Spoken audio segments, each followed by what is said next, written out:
Hi అండి, hello, good morning friends. నిన్న మనం డీహైడ్రేషన్ వల్ల కలిగే ఇబ్బందుల కోసం మాట్లాడుకున్నాం కదా. ఈరోజు మనం డీహైడ్రేషన్లో ఉండేటప్పుడు మనం ఎలాంటి జాగ్రత్తలు తీసుకోవాలో అనేది ఈరోజు మాట్లాడుకుందాం. ఇంకా ఎలాంటి సిచ్యువేషన్స్లో మనం ఆసుపత్రికి వెళ్ళాలో అనేది కూడా మాట్లాడుకుందాం.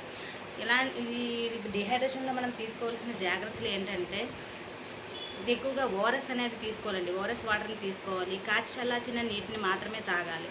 సబ్బుతో అనేది చేతులను కడుక్కుంటుండాలండి.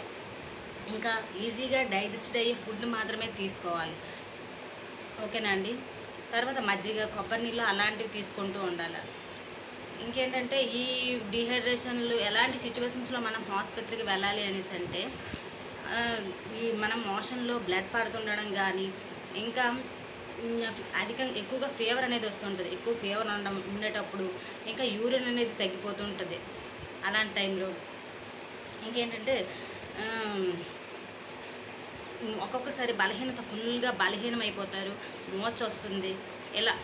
ఇలాంటి తర్వాత ఇంకా 24 అవర్స్ దాటింది అనేసి అంటే, ఇంకా 24 అవర్స్ దాటినా కూడా ఈ వాంతులు విరోచనాలు ఇలా కంటిన్యూ అవుతున్నాయి అనేసి అంటే మాత్రం కంపల్సరీగా హాస్పిటల్కి తీసుకువెళ్ళాలండి.